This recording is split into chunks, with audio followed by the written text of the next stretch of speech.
ನಮಸ್ಕಾರಗಳು ಎಲ್ಲ ನಮ್ಮ ಸಮಸ್ತ ರೈತಾಪಿ ವರ್ಗಕ್ಕೆ. ಇವತ್ತು ಈ ಮಾಧ್ಯಮದ ಮೂಲಕ ಒಂದು ವಿಶೇಷವಾದಂಥ ಸಂದೇಶವನ್ನು ರವಾನೆ ಮಾಡ್ತಾ ಇದ್ದೀವಿ.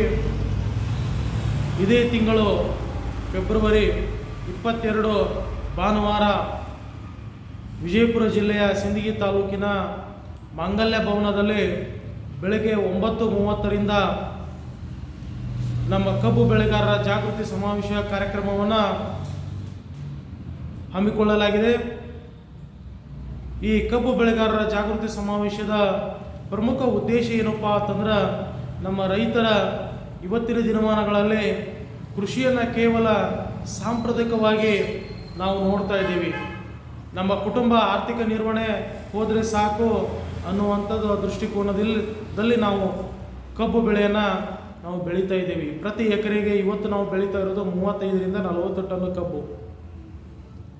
ಇದರಿಂದ ನಮ್ಮ ರೈತರಿಗೆ ಇದು ಒಂದು ಆರ್ಥಿಕ ಸಬಲೀಕರಣಕ್ಕಾಗಿ ಇರುವಂಥ ಬೆಳೆ ಇವತ್ತು ಕೇವಲ ಸಾಂಪ್ರದಾಯಿಕವಾಗಿ ನಮಗೆ ಹೇಗಾಗ್ತಿದೆ ಅಂತಂದ್ರೆ, ಅದರ ಖರ್ಚು ವೆಚ್ಚು ಇವತ್ತು ನಾವು ನೋಡಿದ್ರೆ ಬಹಳ ನಮಗೆ ನೋವು ಬೇಜಾರು ಅನ್ನಿಸ್ತೈತಿ.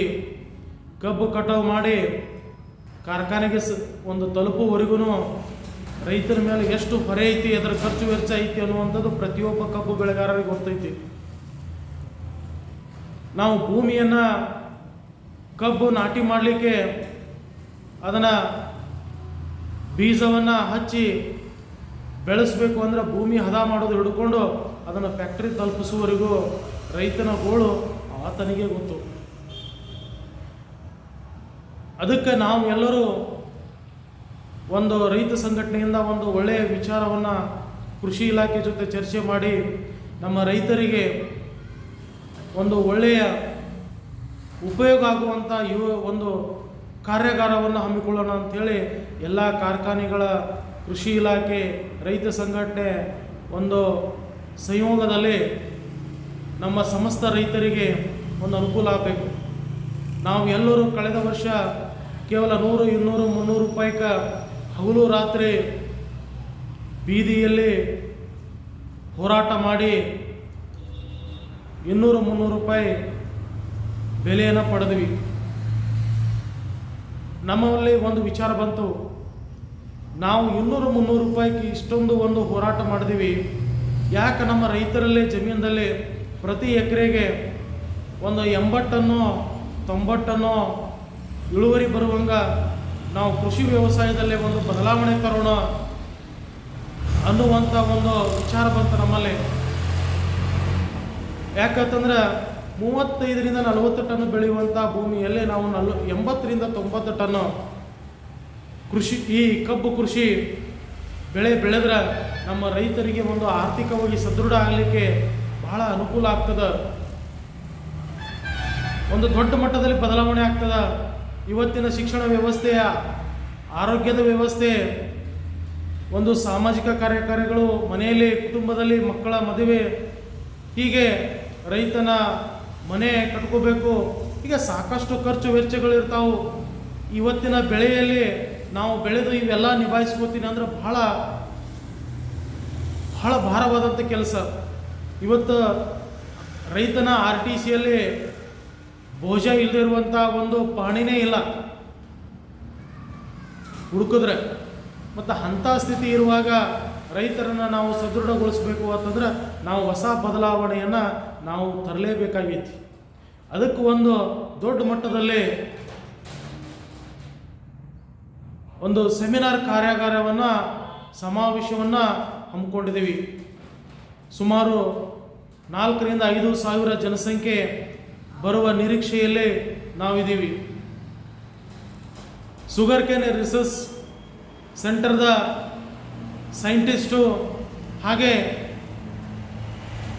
ಪ್ರಗತಿಪರ ರೈತರು, ಕಬ್ಬು ಬೆಳೆಗಾರರು ಸುಮಾರು ಪ್ರತಿ ಎಕರೆಗೆ 100ರಿಂದ ಹಿಡ್ಕೊಂಡು 160 ಟನ್ವರೆಗೂ 180 ಟನ್ವರೆಗೂ ಕಬ್ಬು ಬೆಳೆದಂಥ ರೈತರನ್ನು ನಾವು ಉದಾಹರಣೆಯಾಗಿ ಇಟ್ಟುಕೊಂಡು ಅವರನ್ನು ಮಾದರಿಯಾಗಿ ಇಟ್ಟುಕೊಂಡು ಅವರ ಮೂಲಕನೂ ನಾವು ಕೃಷಿ ವ್ಯವಸಾಯದಲ್ಲಿ ಬದಲಾವಣೆ ಯಾವ ಥರ ತರಬಹುದು ಅನ್ನುವಂಥ ಒಂದು ಮಾರ್ಗದರ್ಶನ, ಅವರ ಮಾರ್ಗದರ್ಶನ, ವಿಜ್ಞಾನಿಗಳ ಮಾರ್ಗದರ್ಶನ, ಒಂದು ಹೊಸ ಬದಲಾವಣೆಯನ್ನು ತರೋಣ. ನಮ್ಮಲ್ಲಿ ಯಾಕೆ 100 ಟನ್ನು 120 ಟನ್ನು ಯಾಕೆ ಬೆಳೀತಾ ಇಲ್ಲ, ಏನು ಕಾರಣ ನಾವೆಲ್ಲರೂ ತಿಳ್ಕೊಬೇಕಾಗೈತಿ. ಅವರಲ್ಲಿ ಯಾಕೆ ಅವರು ಪ್ರಯತ್ನ ಮಾಡಿ ಅಷ್ಟು ಹೆಂಗೆ ಬೆಳೆದ್ರು, ನಮ್ಮಲ್ಲಿ ಯಾಕೆ ಆಗ್ತಾ ಇಲ್ಲ ಅನ್ನುವಂಥ ನಾವು ವಿಚಾರ ಮಾಡಬೇಕು. ಅದಕ್ಕೆ ಇಂಥ ಒಂದು ಒಳ್ಳೆಯ ಒಂದು ಅವಕಾಶವನ್ನು ಸಮಸ್ತ ಕಬ್ಬು ಬೆಳೆಗಾರರಿಗೆ ಅವಕಾಶ ಕಲ್ಪಿಸಿದ ಮತ್ತು ಮುಂದೆ ಭವಿಷ್ಯದಲ್ಲಿ ನಾವು ಕಬ್ಬು ಬೆಳಿಬೇಕು ಅಂದ್ಕೊಂಡು ಅವರಿಗೂ ಒಂದು ಉತ್ತಮ ಮಾರ್ಗದರ್ಶನ ಆಗ್ತದ. ಅದಕ್ಕೆ ಸಮಸ್ತ ರೈತರು ಇಂಥ ಒಂದು ವೇದಿಕೆಯ ಅವಕಾಶವನ್ನು ಸದುಪಯೋಗಪಡಿಸ್ಕೊಳ್ಬೇಕು. ಬೆಳಿಗ್ಗೆ 9:30 ಗಂಟೆಯಿಂದ ಆರಂಭ ಆಗಿದ್ದು ಸಾಯಂಕಾಲ 6 ಗಂಟೆವರೆಗೂ ಈ ಕಾರ್ಯಕ್ರಮ ಇರುತ್ತೆ. ಇಲ್ಲಿ ಚರ್ಚಾಗೋಷ್ಠಿ ಇರುತ್ತೆ, ಸೆಮಿನಾರ್ ಪ್ರೆಸೆಂಟೇಷನ್ ಇರುತ್ತೆ ಮತ್ತು ಯಾರು ಪ್ರಗತಿಪರ ರೈತರು 150-180 ಟನ್ ಬೆಳೆದಂಥ ರೈತರಿದಾರಲ್ಲ ಅವರಿಂದ ಒಂದು ಮಾರ್ಗದರ್ಶನ ನೀಡುವುದು ಮತ್ತು ತಳಿಗಳಲ್ಲಿ ಆಯ್ಕೆ ಯಾವ ಥರ ಮಾಡ್ಕೋಬೇಕು, ಕೃಷಿ ಯಾವ ಥರ ಇಸ್ರೇಲ್ ಮಾದರಿ ಅಂಥೇಳಿ ನಾವೆಲ್ಲರೂ ಕೇಳ್ತಾ ಇದ್ದೀವಿ, ಅದನ್ನೆಲ್ಲವನ್ನು ಜ್ಞಾನವನ್ನು ಪಡೆಯುವಂಥದ್ದು. ಹೀಗೆ ಸುಮಾರು 10 ಹಲವಾರು ವಿಷಯಗಳ ಕುರಿತು, ಟಿಶ್ಯೂ ಕಲ್ಚರ್ ಬಗ್ಗೆ ಇರ್ಬೋದು, ಹೀಗೆ ಸುಮಾರು ವಿಷಯಗಳನ್ನು ಇಟ್ಕೊಂಡು ಇಂಥ ಒಂದು ಒಳ್ಳೆಯ ವೇದಿಕೆಯನ್ನು ಮಾಡಿದೆ. ಇದು ಸಮಸ್ತ ರೈತರಿಗೂ ಅನುಕೂಲ ಮತ್ತು ಕಾರ್ಖಾನೆಗಳ ಅವಕ್ಕೂ ಒಂದು ಅನುಕೂಲ ಆಗುತ್ತೆ. ಯಾಕಂದರೆ ಕಬ್ಬು ಹೆಚ್ಚು ಬೆಳೆದ್ರೆ ಕಾರ್ಖಾನೆಗಳು ಆರ್ಥಿಕವಾಗಿ ಸದೃಢ ಆಗ್ತವೆ ಮತ್ತು ಕಾರ್ಖಾನೆಗಳು ಸದೃಢವಾಗಿದ್ರೆ ರೈತರು ಕೂಡ ಕಬ್ಬು ನಿಶ್ಚಿಂತವಾಗಿ ಕಳಿಸ್ಬೋದು. ಕಾರ್ಖಾನೆಗಳೇ ಲಾಸ್ ಆಗ್ಲಿಕ್ಕತ್ತು ಅಂತಂದ್ರೆ ರೈತರು ಕಬ್ಬು ಕಳಿಸೋದೆಲ್ಲಿಗೆ. ಅದಕ್ಕೆ ನಮ್ಮ ಮೊದಲನೇದಾಗಿ ರೈತರು ಆರ್ಥಿಕವಾಗಿ ಸದೃಢ ಆಗಬೇಕು ಅಂತಂದ್ರೆ ನಾವೆಲ್ಲರೂ ಗಟ್ಟಿಯಾಗಿ ನಿಂತ್ಕೊಂಡು ರೈತನನ್ನು ನಾವು ಸದೃಢ ಮಾಡಬೇಕಾಗೈತಿ, ಅವರಿಗೆ ಆತ್ಮವಿಶ್ವಾಸ ತುಂಬಬೇಕಾಗೈತಿ. ಇವತ್ತು ಬೇರೆ ಎಲ್ಲ ಬೆಳೆಗಳಿಗಿಂತ ಕಬ್ಬಿನ ಮೇಲೆ ಹೆಚ್ಚು ನಮ್ಮ ರೈತರು ಅವಲಂಬನೆ ಆಗಿದ್ದಾರೆ. ಅವರಿಗೆ ಒಂದು ಉತ್ತಮ ಮಾರ್ಗದರ್ಶನ ನೀಡೋಣ ಅನ್ನುವಂಥ ಒಂದು ಅವಕಾಶವನ್ನು ಕಲ್ಪಿಸಿದ.